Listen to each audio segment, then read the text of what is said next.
Hello and welcome to the Ice Guys. This is the show that takes you into the world of the National Hockey League. Every game, every day, from a betting perspective. With pro sports handicappers, Ian Cameron, Alex P. Smith, and various guests from the world of hockey and sports betting. And now, here's your host, Ian Cameron.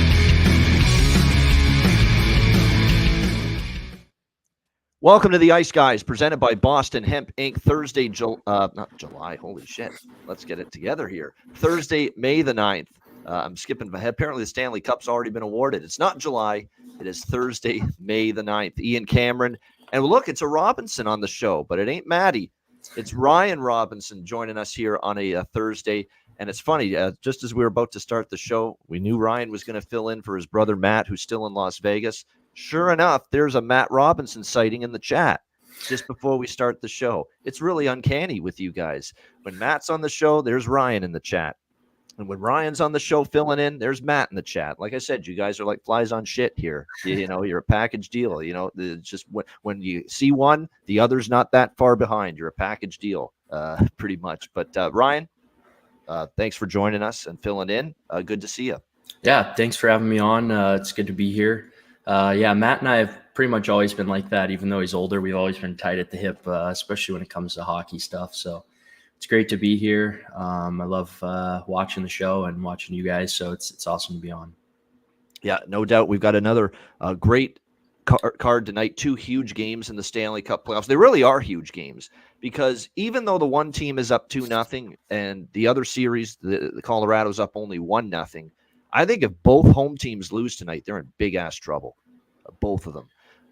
And we'll get to that in a little bit as far as those two games. Of course, Rangers-Hurricanes Game 3 and, of course, Avalanche-Stars Game 2 coming up tonight. Before we get to that, we'll do recap of last night. But before we even get to that, we have to talk about the big news of the day. And we figured the shoe was going to drop at some point on Sheldon Keefe with the Toronto Maple Leafs, and it did. Let go as head coach of the team this morning. Predictable. You just knew this was probably going to happen.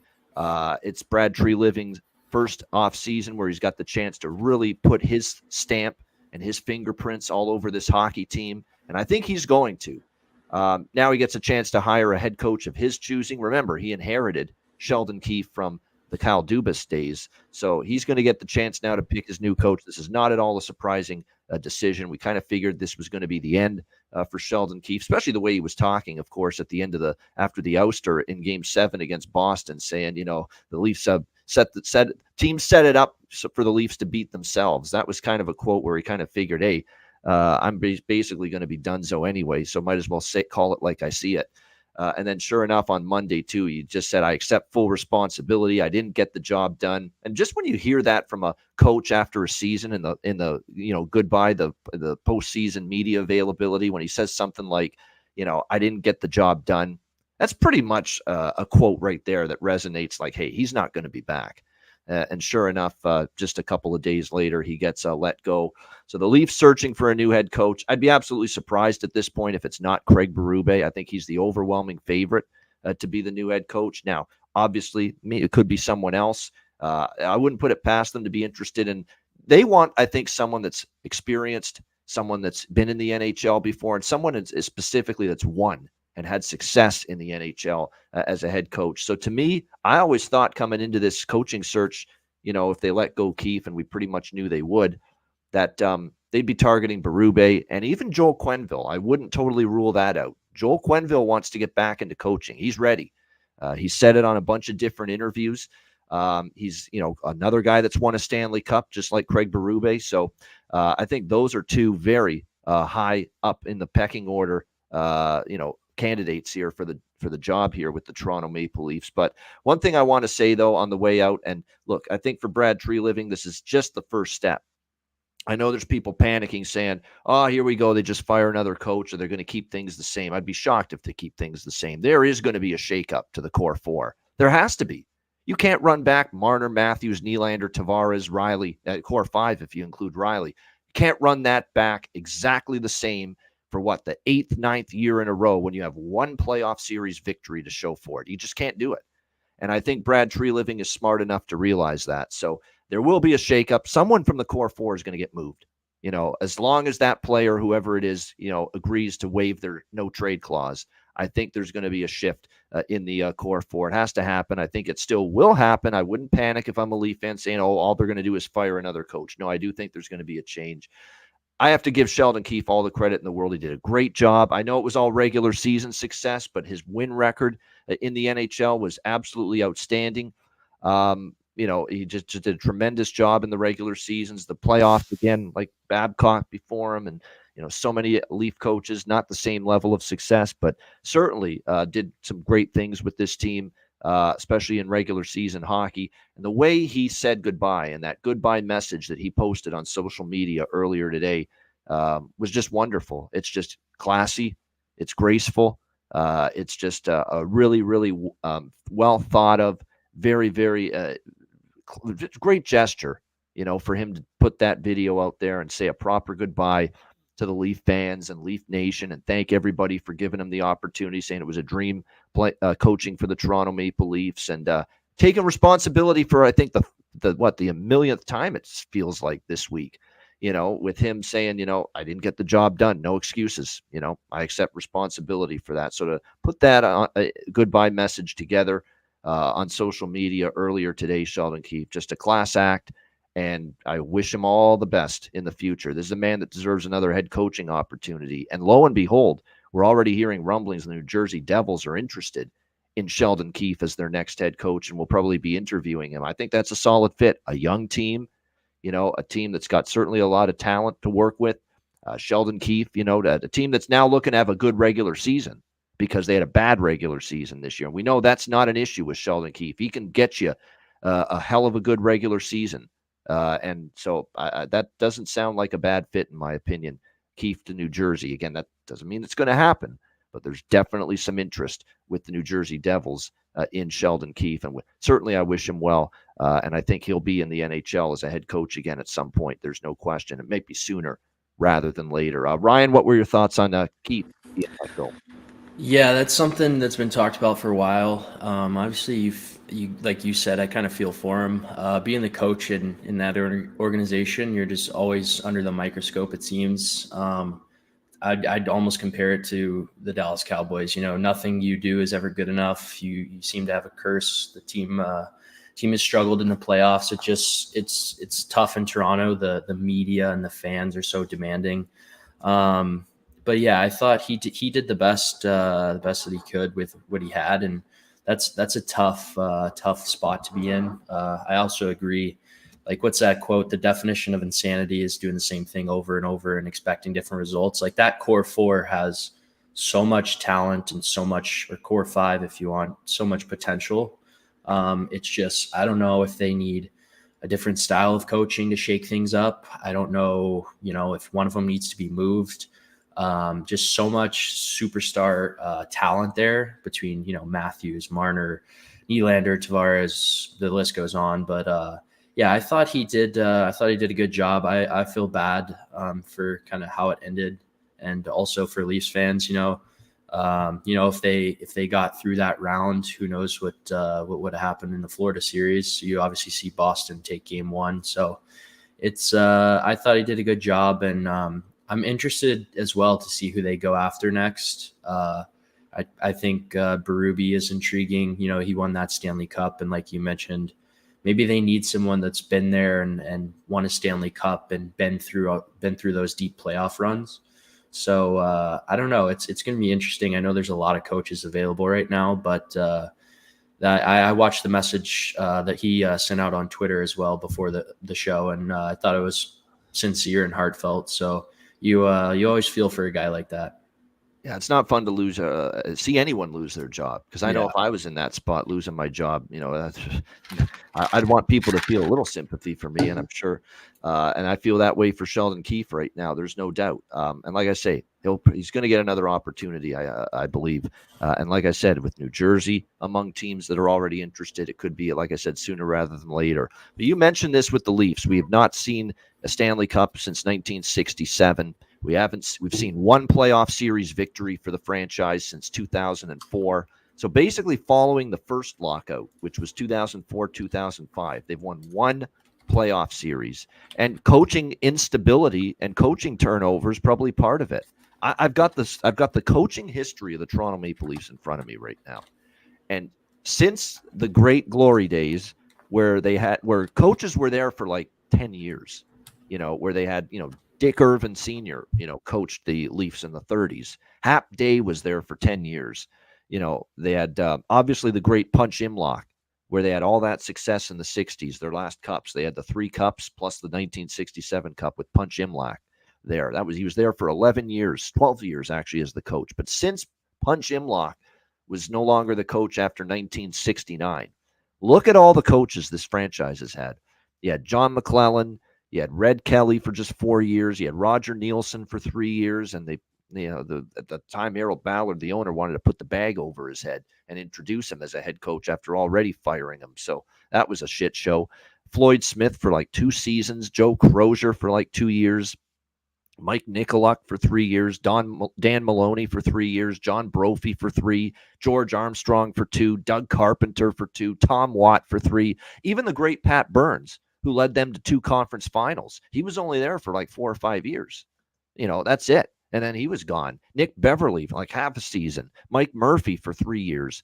The great Pat Quinn, who had a great run, almost a decade. That was one of the lengthier tenures, one of the more successful tenures. They got to the conference finals. They were in the playoffs every year. And then when Quinn was let go, since 2006, this team has now had 6, going on now 7 coaches. Paul Maurice, Ron Wilson, Randy Carlisle, Peter Horacek in an interim role, Mike Babcock, Sheldon Keefe, and now here we go.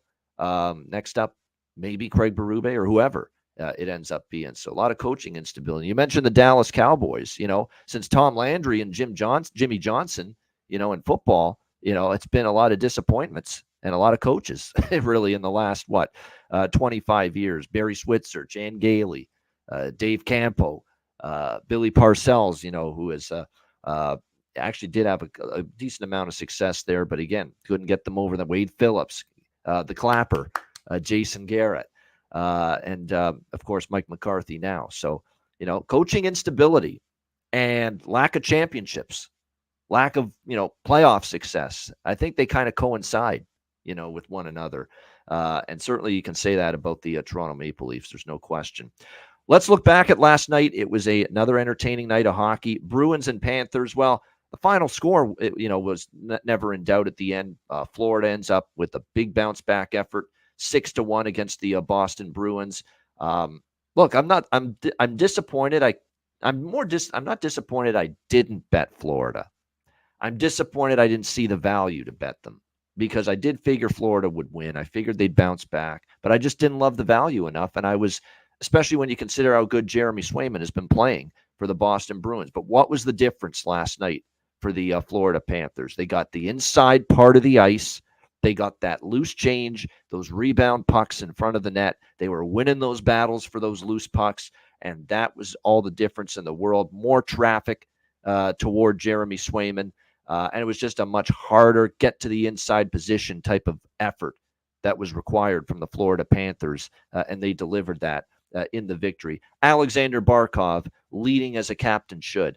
I don't think he could have done anything more than he did. He was absolutely tremendous. And I'm not just talking about the 2 goals anymore, Ryan. I'm talking about the defensive play, killing plays in the defensive zone, active stick to get the offense going the other way, just his defensive awareness, his face-off prowess, all of that stuff from the captain was on point last night. And that's not the first time. I remember when they came off a loss in the Tampa series as well. You saw, a great response. So you've seen all of a sudden this Alexander Barkov, he's been very good in these kind of spots.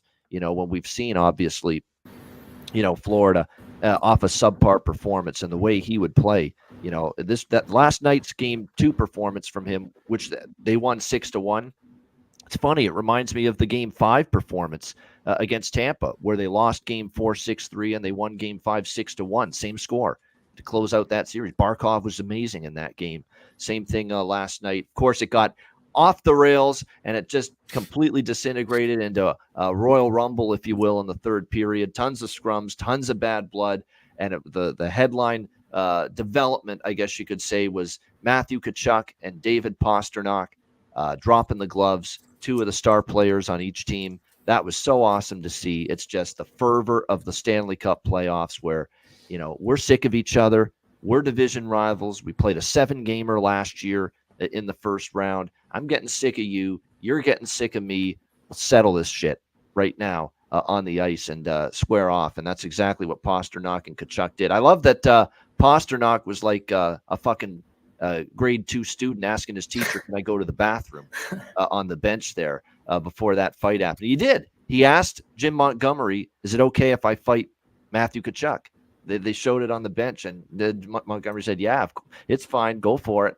And then next thing you know, he went out there, so did Tkachuk, and the fight happened. That was pretty funny. He had to actually ask for permission there from the head coach, and before that happened. But pretty cool to see that.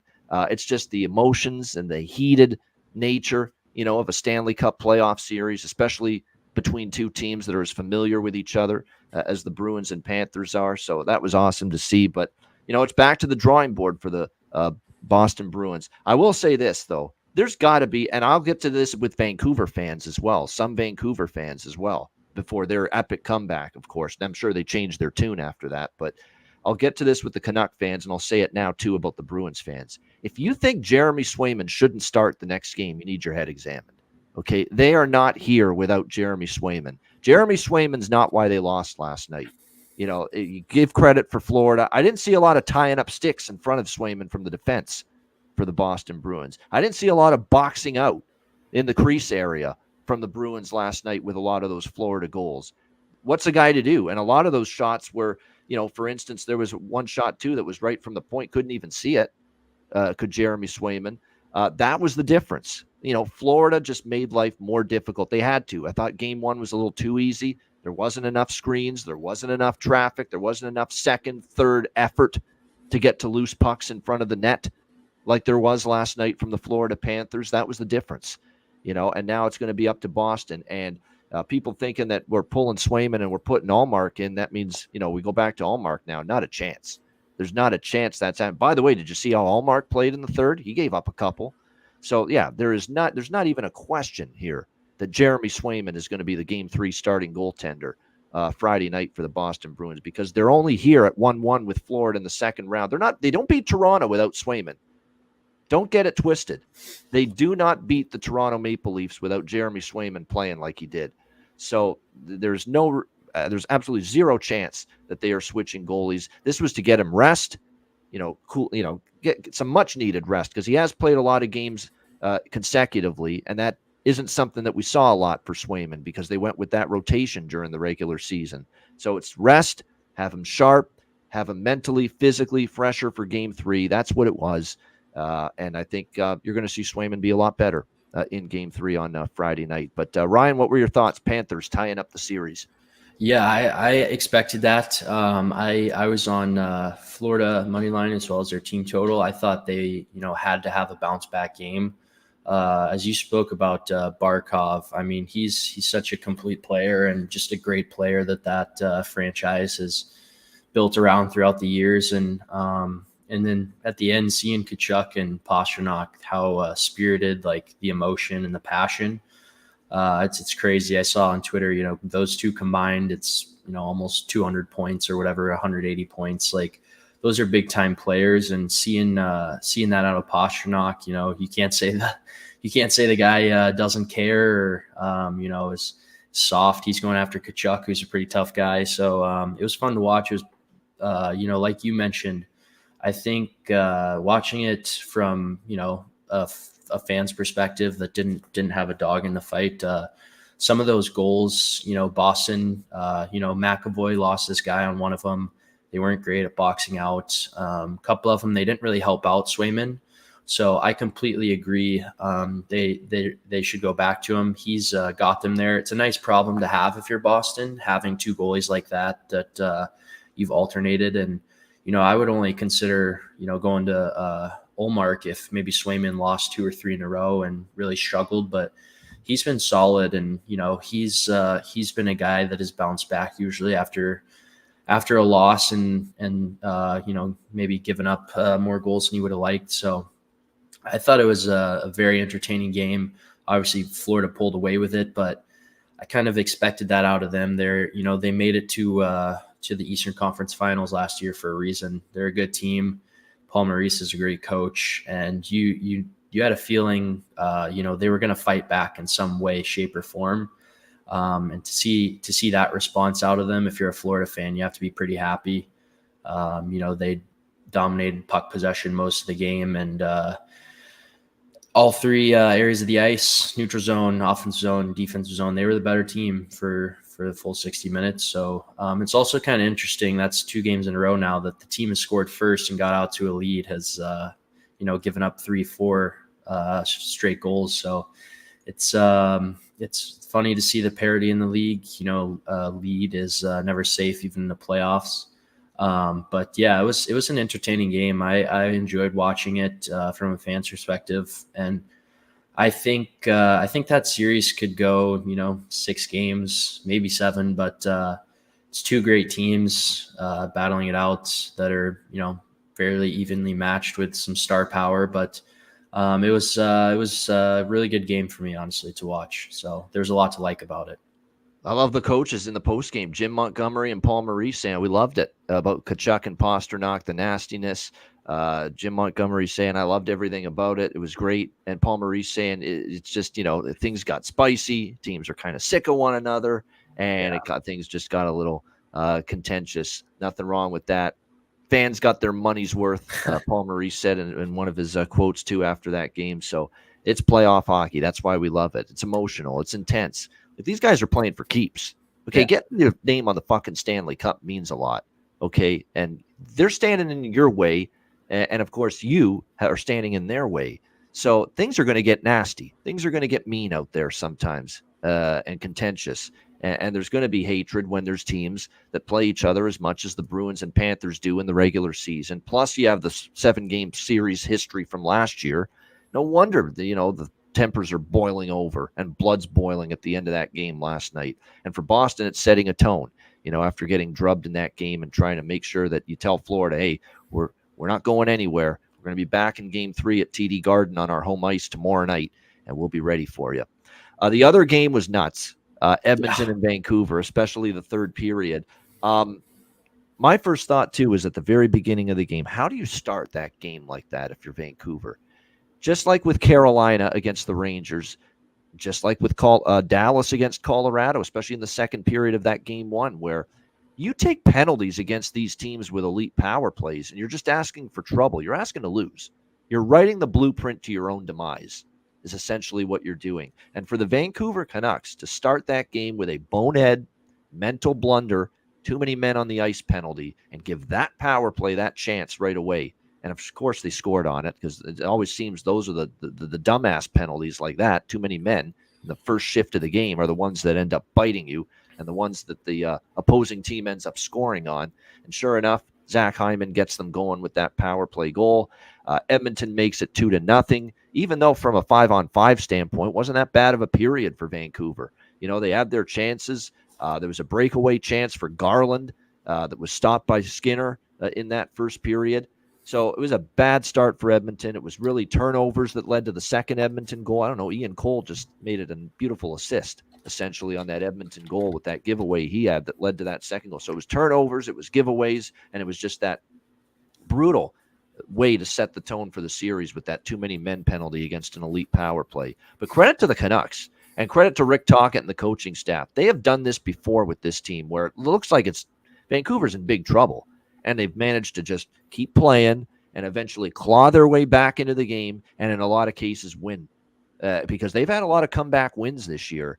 And in the second period, even though they were down 2-0, they were the much better team 5-on-5. I mean, they carried the play. They were all over Edmonton. They had a bunch of chances. Of course, they got the early goal in the second period from Dak Joshua. I know Rick Tocchet calls him Dak. In the post-game press conference, short for Dakota. And like I said on Twitter, Dak Joshua, big goal for the Canucks. Finally, we see a Dak that actually shows up in the playoffs. So there you go. I thought, But, especially Ryan, as a Cowboys fan, he'd appreciate that. But, as far as Dakota Joshua, that goal got them going last night for the Vancouver Canucks.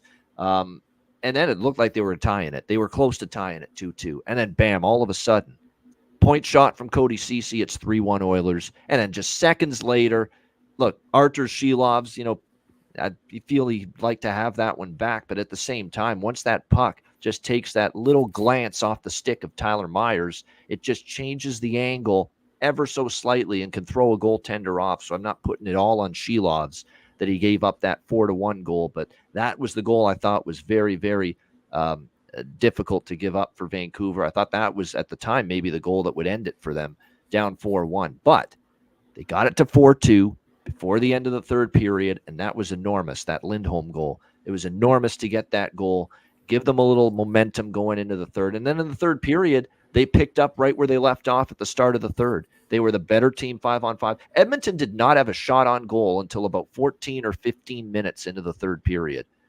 It was just they basically didn't have the puck for much of the third period.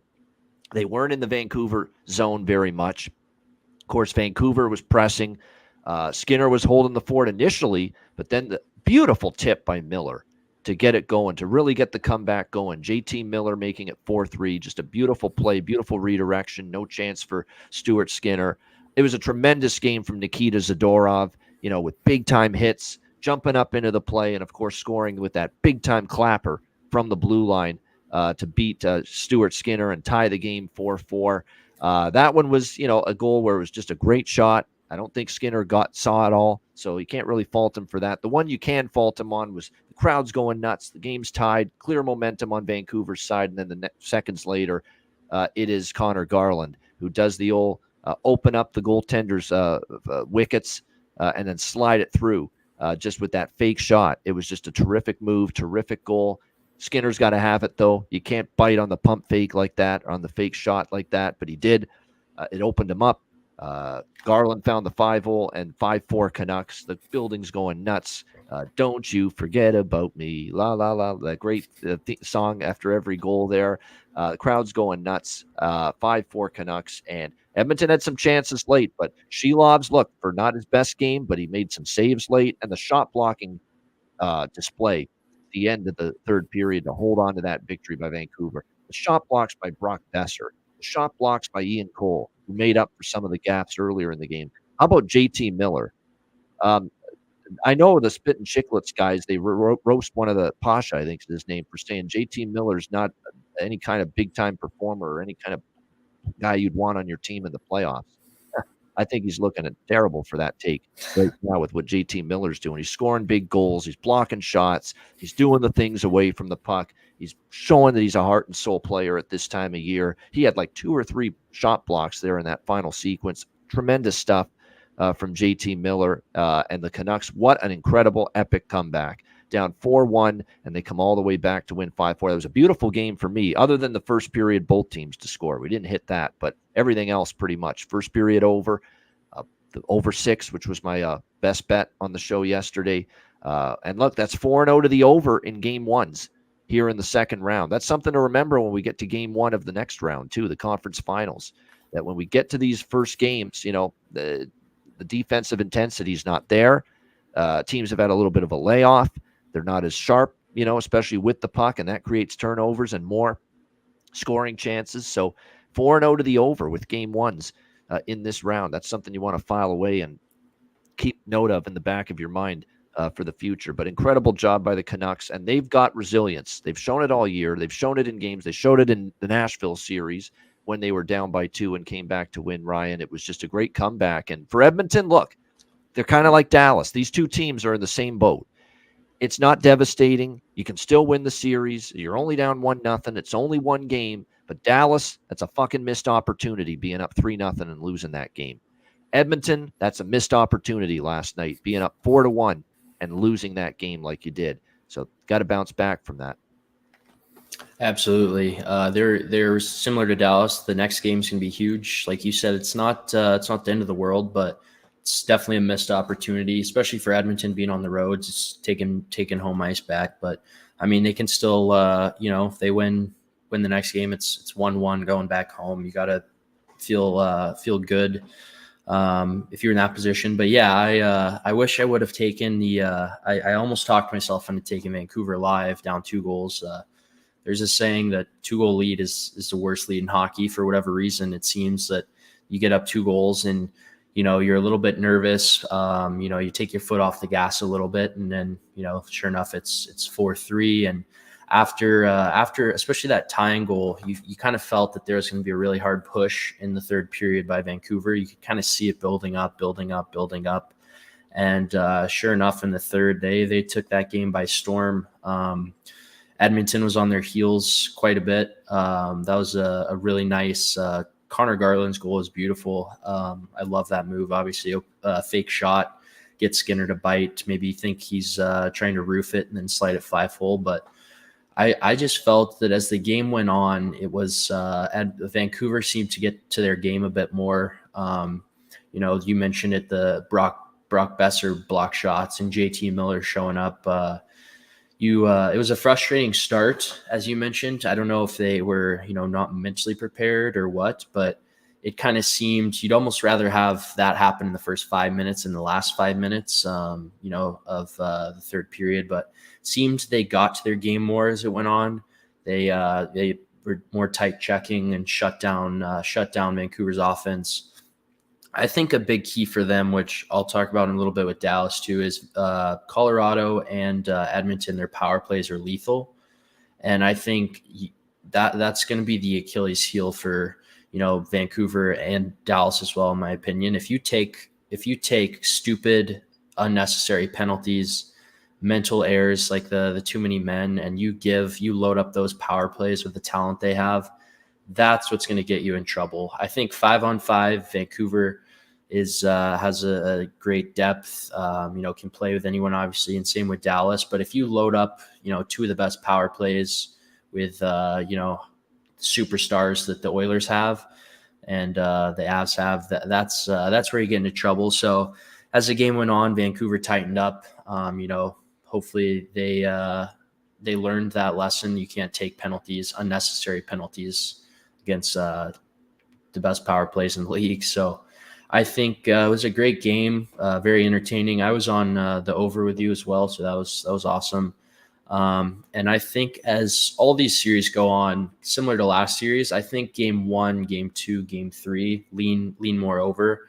I think games 4 through 7 in all these series, you'll probably see them tighten up a bit. Just as you mentioned, the first few games, teams have off a little bit. They're not as tight defensively. But yeah, definitely a good, a lot of firepower for the over. So that was good to see. And I'm excited to see how the Oilers respond if they can tie this thing up. Because if they tie it up, it's a brand new series. They're totally fine. If you go down 2-0, it's a tough hole to dig yourself out of. So yeah, it was a great game overall, though. Yeah, it definitely was. It was an incredible comeback. It was a fun game. It was exciting. The crowd was going wild. It was a great crowd in Vancouver tonight as well during that game. So it was everything you could want, in a playoff hockey game last night. So great start to that series. It's going to be a good series. I figured this is going to be more, and I said this yesterday, I think this is going to be more competitive than you think. People think Edmonton sweep, Edmonton in 5. I didn't buy that for a second. That's why I bet over 5.5 games in that series. Like I said yesterday, I think it's going at least 6. And, of course, Vancouver gets the first one. And I think the fact that Vancouver gets the first win, not Edmonton, that makes that over 5.5. And the chances of the series going at least 6 games, has a better chance of happening now. No question about it. All right, and by the way, did Connor McDavid play last night? That's about as invisible and non-impactful you will ever see Connor McDavid in a game, especially a playoff game. 0 shots on goal. And shots on goal aren't the only stat that defines whether a guy had a good or a bad game. But aside from not having any shots on goal, where was the impact play? Where was that great pass? Where was that great swagger move through the defense at least once during that game to get a great scoring chance? We didn't see any of that. None. Yeah, you're not going to get that out of him very often. I think I'll definitely in the next game look to maybe his shots on goal, maybe his points, assists, definitely his props. I think a guy like that who he's the toughest critic on himself. He knows he probably didn't have the best game. He was pretty quiet out there, and he knows that's unacceptable. His team needs better out of him. So I think next game is going to be huge for him. And if he doesn't show up, the Oilers are going to be in trouble because they need him to drive the offense. Obviously, best player in the world, one of the best players in the world. He knows he needs to be better. So I look to him next game to have a great bounce back game. The best players seem to do that when their teams need them the most. Yeah, it's a good thought because he usually does after a game like that. You're going to see Connor McDavid. He'll be all over the stat sheet, 5 shots on goal, a couple of points, something like that. That does happen a lot. But to the point that SP in the chat, JT Miller gets turned on by shutting down McDavid.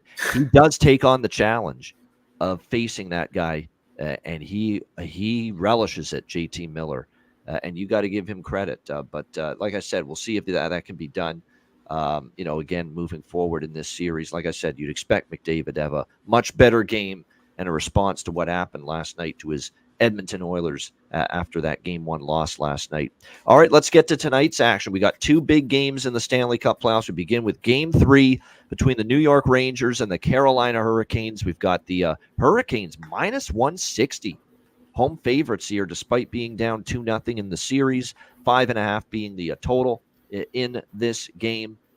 Again, we've talked about special teams. Those are the 2 words that have defined this series so far.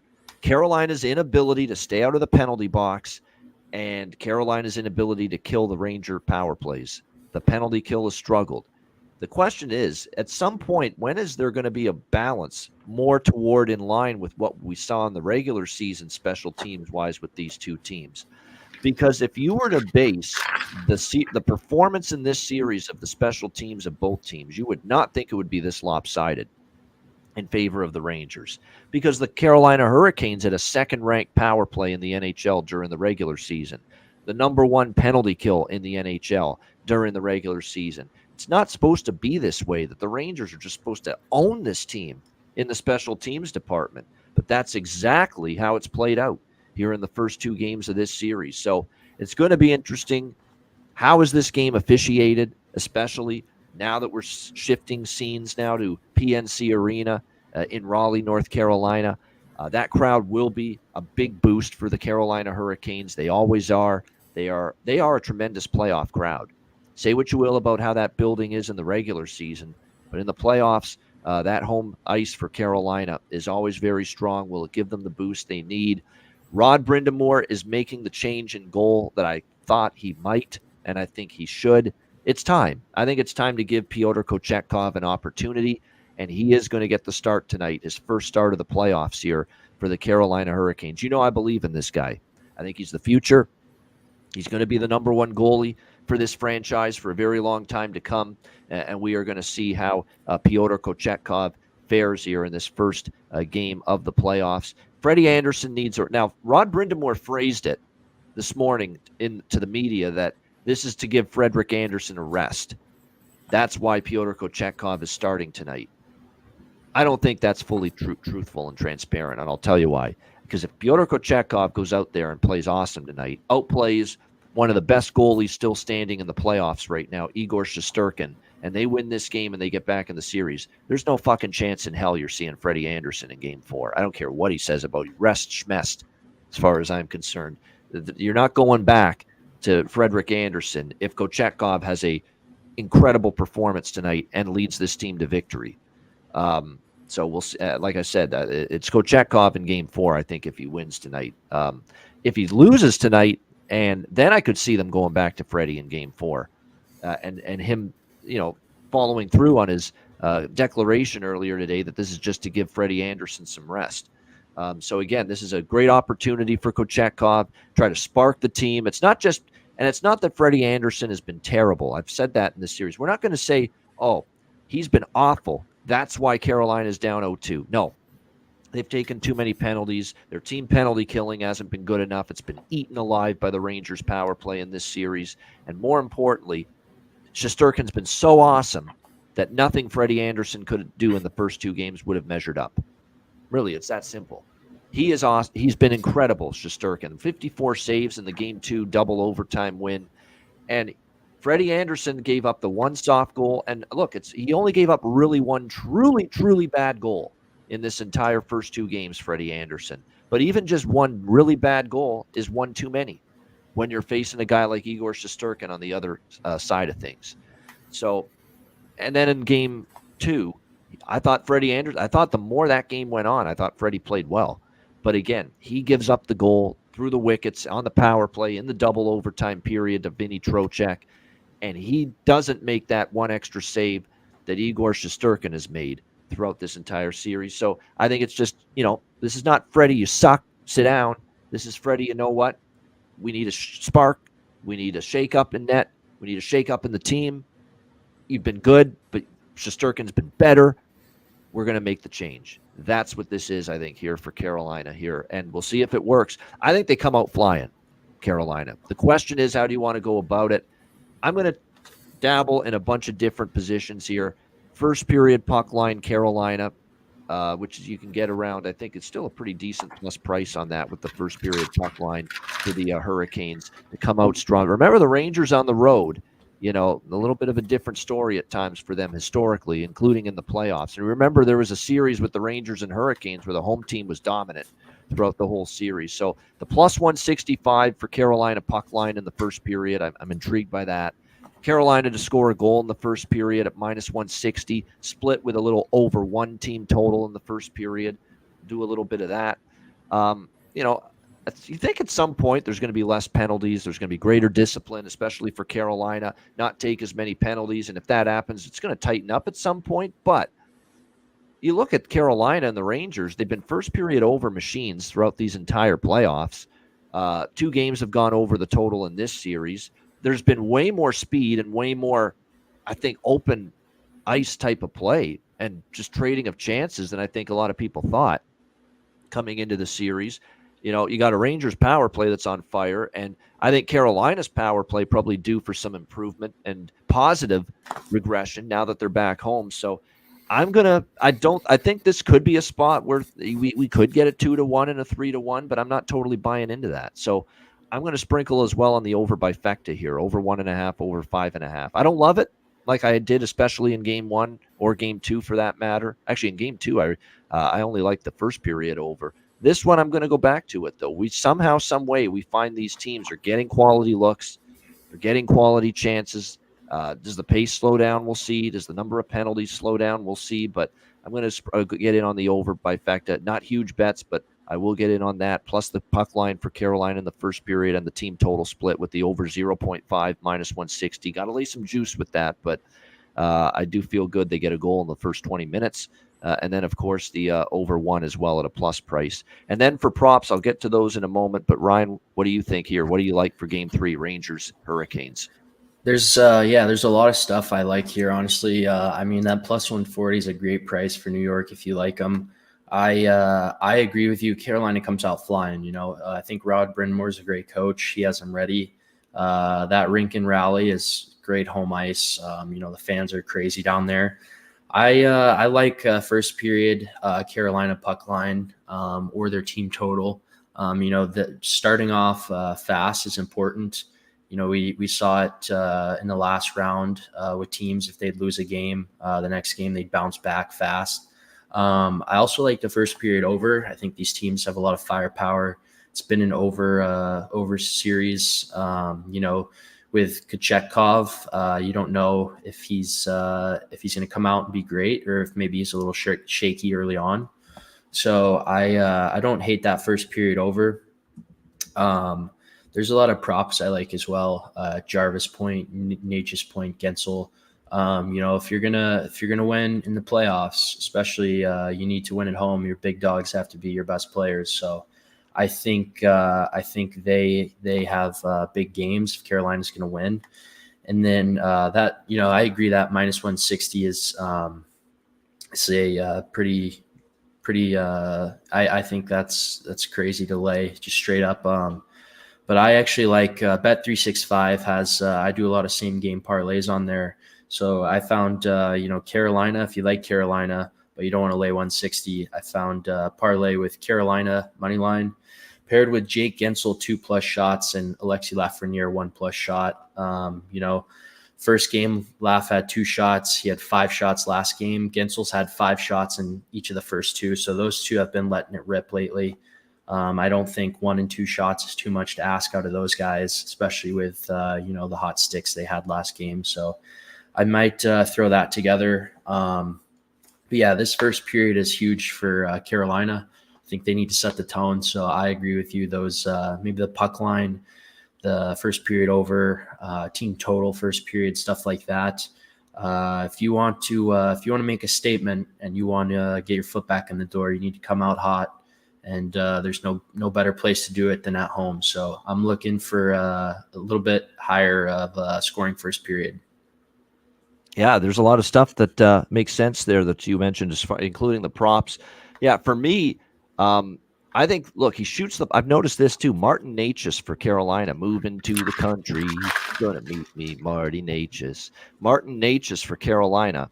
He shoots the puck more at home. And I think his shots on goal props worth a look tonight. You look for sometimes these players that, they have a higher volume of shots on goal at home versus road.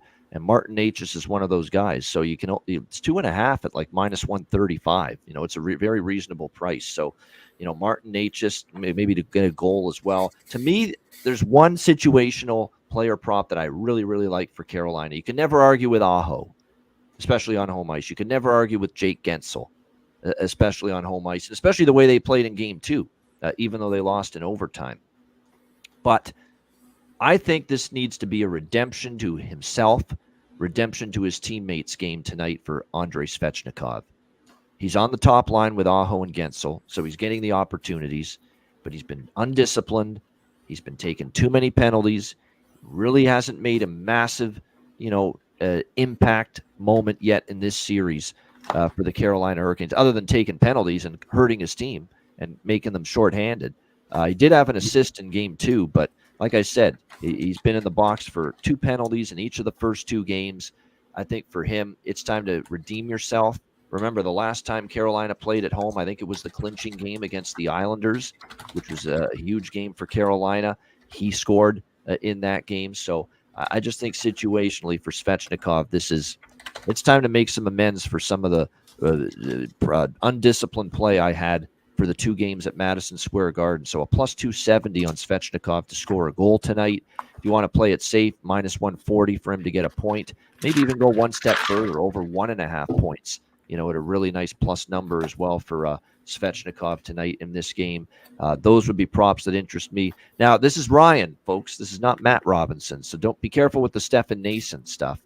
Stefan Nason, every time Matt Robinson's on the show, he scores a goal.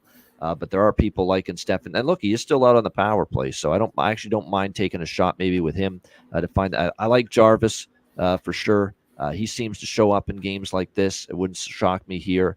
And then for the Rangers, because I do think Kochekov's going to come in. You give them a little bit of a bump as far as the goaltending, but there is just no way, no how you can turn down a bet on Vincent Trocheck right now for the New York Rangers. He's been absolutely incredible. I do think there's an element to his game, too, that wants to beat his old team. Who wouldn't?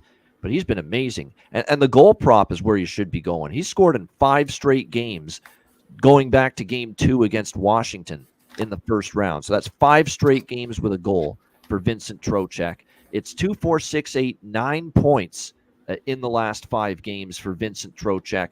4 of those games were multi-point games for him as well. So, definitely Trocheck, goal, assist, point, over 1.5 points, I think is even worth a sprinkle, considering he's had multi-point performances in 4 of the last 5. So you got to look in that. You got to have Vincent Trocheck in your player prop portfolio, if you will, here in this game tonight to some degree. Jack Roslovic still has good value, in my opinion, as long as he's still on that top line with Zibanejad and Kreider. He didn't score the other night, but, man, he had a couple of great chances. He had a great chance in overtime, and Anderson made a nice save on him. So there's still value as well, in my opinion, with Jack Roslovic as well tonight. Trouba, block shots. If you're looking for block shots props, Jacob Trouba, is someone that's been blocking a shit ton of shots here in the postseason for the New York Rangers. And look, we got kind of screwed over by this because he got pulled in the game with Jeremy Swayman last night. And my concern with this prop with Igor Shesterkin, because I really like Igor Shesterkin over saves tonight, because I think it's going to be a high volume shooting night for Carolina on home ice, down 2-0 in the series.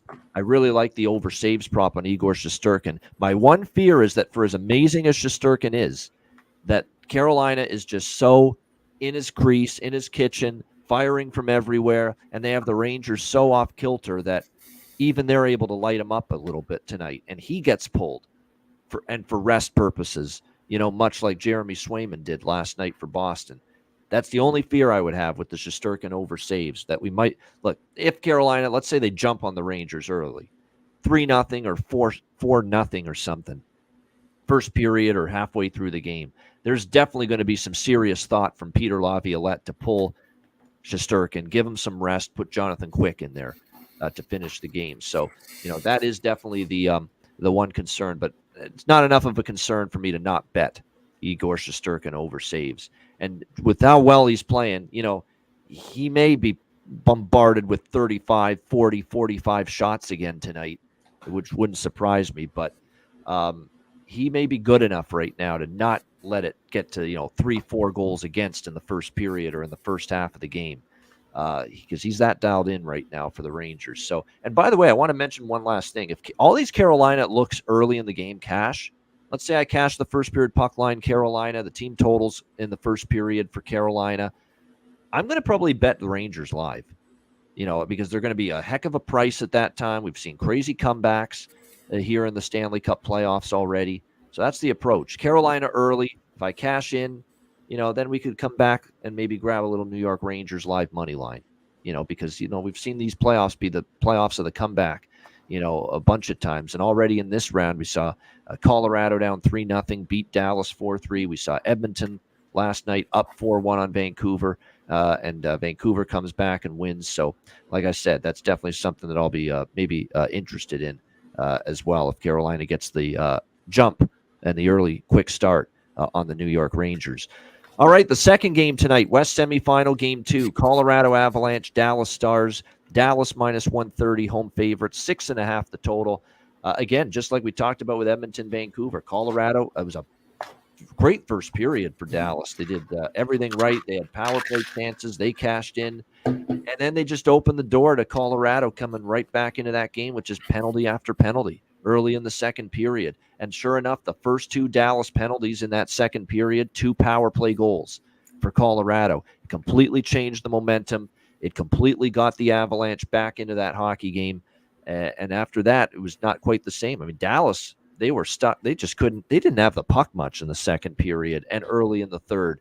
And that was a huge problem. And you got to give Colorado some credit defensively for that too. But, that's what I was frustrated about watching that game unfold on the Betcast the other night.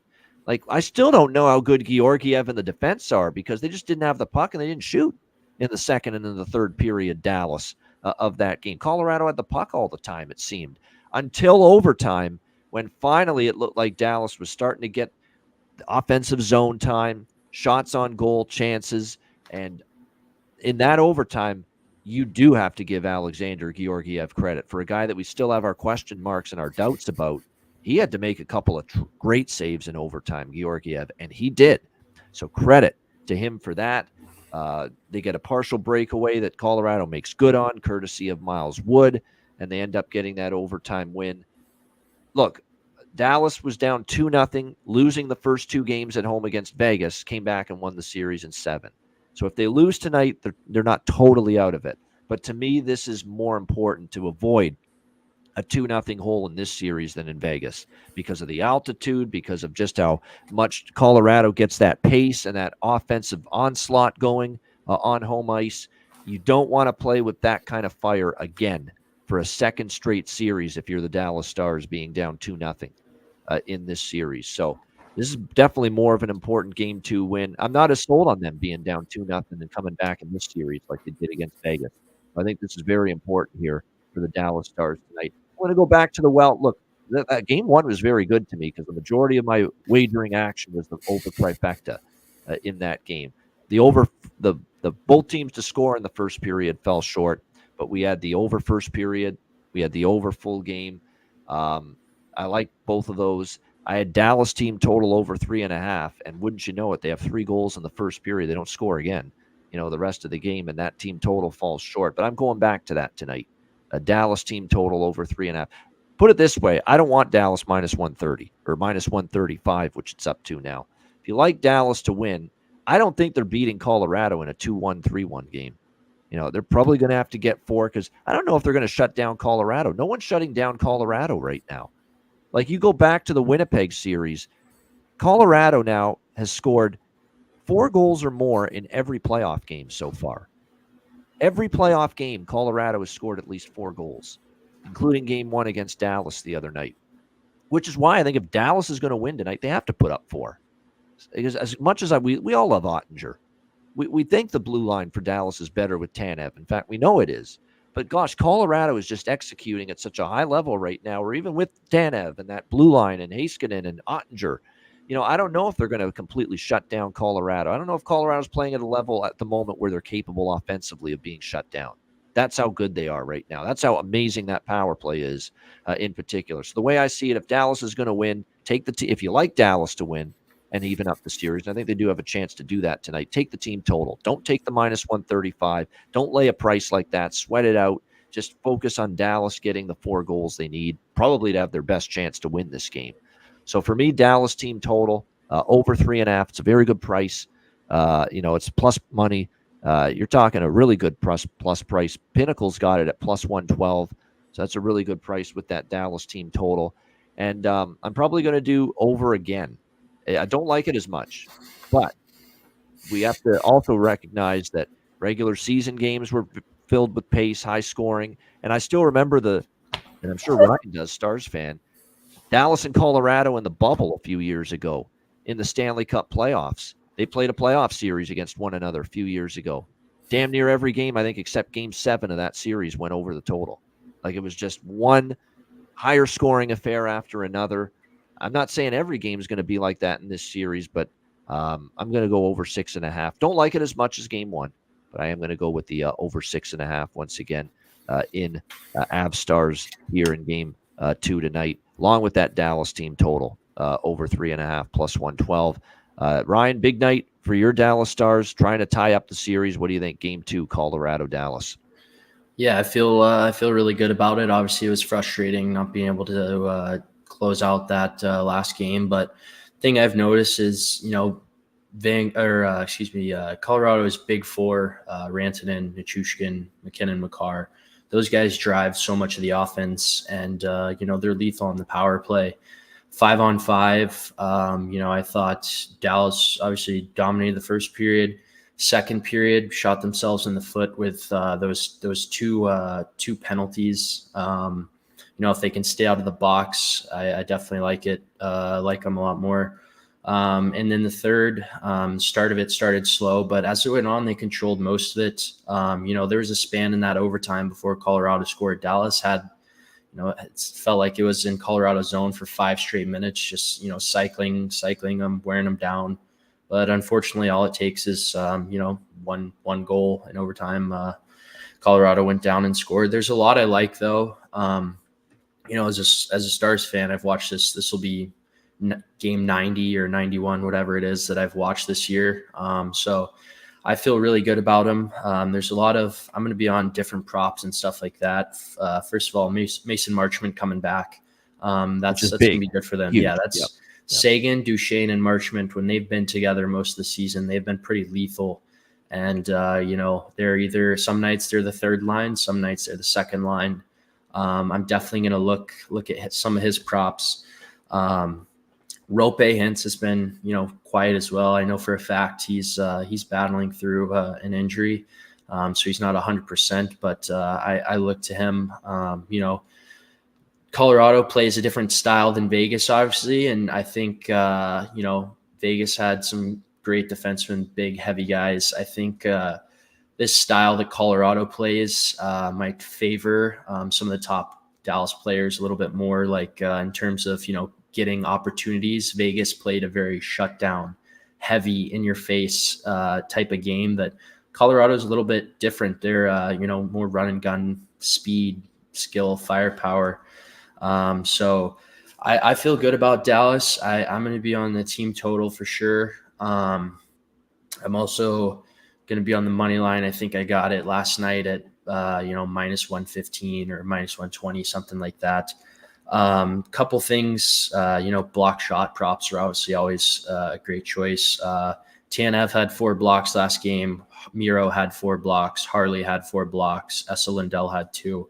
So you can't go wrong if you see any of those guys, taking them at 2+ or 3+. And then I was doing some research this morning. Sagan has at least 1 goal in 4 out of the last 5 games against Colorado, which is, maybe that's a team that he's hot against. And then Duchesne has recorded at least 1 point in each of his last 9 home appearances against his former teams. So that obviously goes back to, when he's with Nashville and stuff. But, 9 straight games against a former team, maybe this, lights a fire under him. I think Dallas needs to get Hintz and Duchesne and Sagan and Pavelski involved. I'm also going to be on a couple of the kids' props. It's Johnston and Stankoven. I mean, shout out to Cheshire Cat. He said one of his most pleasant surprises of the playoffs has been Wyatt Johnston. And as a Stars fan, watching him for 82 games out of the year, I'm sure Landon and Matt Robb can attest to this too. But maybe he's overperformed even what we thought, but you knew he's a big time player, and he's really stepped up. As a 20-year-old, it's crazy to think. So yeah, I'm going to be on those guys. A couple block shot props, a couple anytime shot props or anytime goal scorers. And I think you saw it last series against Vegas as well. Dallas has seemed to get better as series go on, and especially Jake Ottinger. He seems to get better and better as series go on. He gets more comfortable. So I feel good about him. I'm going to be on the Stars to bounce back. That's a veteran group. They have a lot of Pavelski, Ben, Suter. Those guys have seen a lot, been through a lot. I think, they know that going back to Colorado down 2-0 or split 1-1 is totally different ball game. So I feel really good about Dallas. I'll be on the money line and the team total, and then a couple of those props. But yeah, I feel it's a really good bounce back spot for them. So. All right, Dallas. And like I said, the team total is the approach for me. I'm not on the money line. I'm on the team total here with the Dallas Stars over 3.5. And as far as props for this game for Colorado, I'm going to speak about again Nichushkin, Lackinen, those two in particular. Good value. Both of those guys, they've been great in the playoffs for them. So definitely those two stand out. Then for Dallas, I'm going back to the well with Stank, as long as he stays with Hintz and Robertson. Peter DeBoer, by the way, a little cracked the whip there after game 1 on Robertson in particular. Like, we need more from our big scorers, he said. And I think he was talking about Jason in particular. So we'll see if that fuels them. But Stankoven looks like he'll be back on the top line. I'm going to take a shot with the plus 420 for him to score, plus 230 for him to get an assist, plus 135 to get a point. I think the shots on goal are worth a look too. Over 2 plus 100 at Bet Victor for Logan Stankoven over shots on goal. Look what he did in the first game up on that top line. 3 shots on goal all of a sudden. So he gets that opportunity and is able to shoot the puck more. And again, more ice time means you've got more opportunity to shoot the puck. So over 2 plus 100 for Stankoven. And again, if he has exactly 2, it's a push. You don't lose your money. So I think that's a good shots on goal look for Dallas there. Yeah, he's been shuffled. There's some points he's been with Hintz and Rope when Wyatt wasn't, and then usually he's with Ben and Johnston towards the end of the season. So he's with big name guys who have shown they can produce in the playoffs. So I'm all over Stankoven. I have a prop I like on him later. So I agree. I've got a feeling with it's coming for Tyler Seguin. He's shooting the puck a ton. His shots on goal are probably worth a look because he's like got 3-4 shots on goal, in each of the last several playoff games. And I think something's coming for him, and you're getting good prices with both of them. So Seguin and Duchesne, for Dallas. I think I'm going to take a shot with both of them, Duchesne and Seguin, as far as goal props tonight. They're close. And like I said, and plus Matt Duchesne has a great track record in particular against this Colorado team, the team that drafted him, of course, many years ago, where he started his NHL career. So definitely some good looks there as far as props go. Like I said, this is an important one for Dallas. See if they're able to get the job done here and tie up the series. Great stuff with Ryan Robinson filling in for his older brother here on this Thursday edition of the show. Shout out to everyone in the chat. Hit the like button if you haven't done so already. A reminder, make sure you sign up and subscribe to patreon.com/iceguys, because our next two Ice Guys Stanley Cup Playoffs live betcasts next week are both Patreon exclusive, Tuesday, May 14th and Thursday, May 16th. So again, both of those betcasts next week, Patreon exclusive. Make sure you join us for those. And the only way to join us is to sign up for patreon.com/iceguys, just $10 per month. Again, you'll get access to those exclusive live betcasts. You'll also get our daily sides, totals, and player props posted on the page each and every day. Goalie charts, totals charts, and more bonus content. Got off-season content on the way after the Stanley Cup final ends. The Players Suite interview series exclusive to Patreon will return as well. So looking forward to that. Patreon.com/iceguys, just $10 per month. So make sure you sign up for that. And check out the Ice Guys store as well. Get your gear and your merch over at iceguys.myspreadshop.com. All right, we got Bargain Bin Special of the night and Best Bets coming up right after we hear from our great sponsor.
All right, Boston Empink, make sure you check them out. Get 20% off all orders on the website using the promo code IceGuys at bostonhempinc.com. All right, bargain bin special of the night for this Thursday night NHL playoff slate. Ryan, I know you've got something in mind for your bargain bin special of the night. What do you got? Yeah, so I have, you mentioned it, I have Logan Stankoven, anytime goal scorer at plus 390. He's either going to be, he's going to be on the top two lines probably, and he gets power play time. He's come so close. I know in that Vegas Game 7, he missed an open net. He's been shooting it more, as you mentioned, and whatever line he plays with, it doesn't seem to matter. He drives the offense, and he's been getting scoring chances. He wins so many battles. So I think Logan Stankoven pots one tonight at home, gets his first playoff goal, and gets the boys going. So I'm going to go plus 390 on that, I see. I'm going to check around a couple other places. But, yep, Logan Stankoven.